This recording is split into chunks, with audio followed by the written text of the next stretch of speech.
man shouldn't have to suffer a witchy woman. A woman in charge? That would make a mockery of God's word. She should remain silent.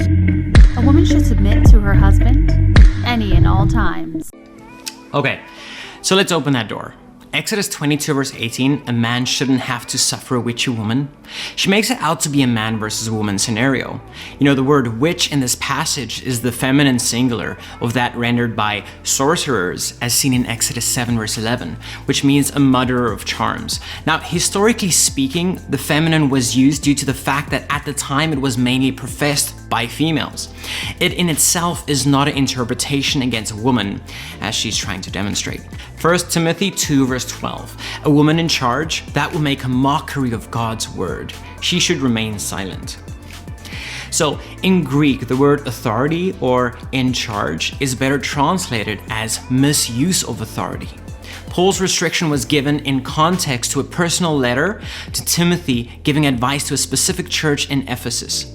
This is also supported by the fact that this word is only ever found in the Bible, specifically here, which points to a unique situation that Timothy was dealing with. There's no command here from God and no suggestion from Paul that this was establishing church policy for all time. No mention of this is made in the rest of Paul's writings or the rest of the Bible for that matter. You know, this suggestion made is quite evident in Paul's discussion of false teaching in chapter 1. Paul actually supports the leadership of women in a number of churches, including Phillipi, Thessalonica, and Rome. Now, in Ephesians 5 verse 22, a woman should submit to her husband any and all times. Now, this is commonly used and taken drastically out of proportion, and we call this cherry picking. First of all, we look at the previous verse. We see, we're all to practice a form of humble submission to one another. Then we need to remember that submission is based on being as to the Lord. This means it's not based on the character or performance of the other individual. Instead, there is an unconditional treatment of the husband based on love for him and God. It is important to note that this refers to a marriage, not abuse. Men are to love their wives as Christ loves the church. If you remember, Christ gave his life for the church. And this is biblical love.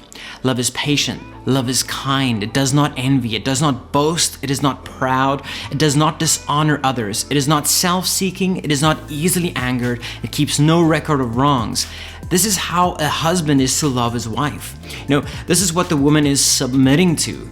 Not anything slave-like or against their will.